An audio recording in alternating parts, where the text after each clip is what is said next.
Welcome back, Guardians, to the series that lets you know which guns are gods, which guns are good, and which guns are hot, stinking garbage. Welcome to How to Crucible. Today, we're going to be looking at Does Not Compute. Before we start, I am going to test out a new format for the introduction of this weapon. So basically, I want to phase out the what is it, my opinion, and playstyle category and mold it all into one intro for the video. I want to test it out this week, and if it feels better, I'm going to go ahead and stick with it. So, Does Not Compute is a scout rifle that I have acquired way too many times in the Crucible, and Shaxx just gives them away like hotcakes. The scout is one of the slower rate of fire scouts. Although slow, it does pack a punch. I enjoyed using this scout, but only when I was far away from the enemy, and I had trust in my teammates to keep the enemy off of me. This gun is 100% not for you if you like to push the map. Trust me. I tried, and those games did not end well. I found most of my success along the long lines of sights and in open areas where the enemy didn't have a place to hide.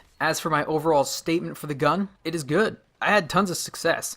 Not really high kill games necessarily, but lots of kills and fewer deaths put me at around a 1.9 KD. So I did pretty good with the scout. The only thing I wish I had was some better perks, but otherwise it was a very fun weapon to play with, which definitely makes the process go a little bit faster. Perks, okay, so they aren't like, wow, these are some good perks, man, but they also aren't like, wow, those perks suck. They're kind of like, you look at it and you say, okay, I wish those were better, but they'll do. The perk of the hour is Moving Target, which increases movement speed and target acquisition if you aim down the sights. This is pretty useful because it makes hitting targets easier, and strafing is better because you move slightly faster. So it's a good perk, but couple that with something like explosive rounds or armor-piercing rounds or something of that nature, it could be much better. But like I said, it is good enough for who it's for. These perks don't hurt the gun in any way, so I'm going to go ahead and give it a 7 in perks. Range, like I said, in my opinion, was very good.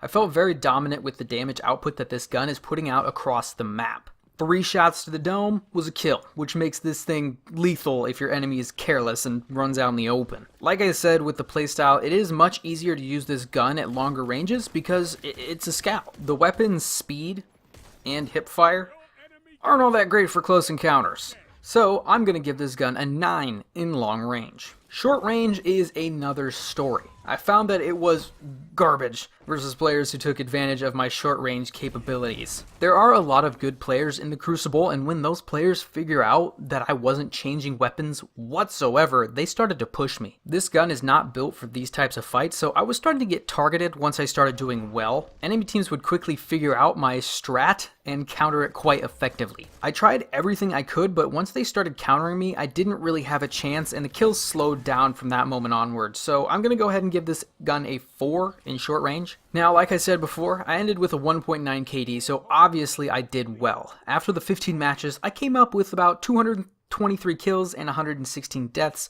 Not about, it's actually exact. I don't know why I said about. That being a total of 339 gunfights, which is right around our average fights for basically all of the guns. So let's put 223 in for the K and 339 in for the T, and that calculation comes out to be a 6.6. For our last rating, we can just take all of our numbers and put them into this equation, and that calculation will come out to be a 6.7 for overall rating. Our total for this weapon is a 33.3. Now to the ranking process. As you know or may not know, each of these weapons is scored out of 50 points, 10 possible points from each of the 5 categories. Then they are ranked by their total score. First in their category, then in all of Destiny 2. Sadly, for this weapon, there are a lot of tough competitors already, so this places 6th in our scout rifles.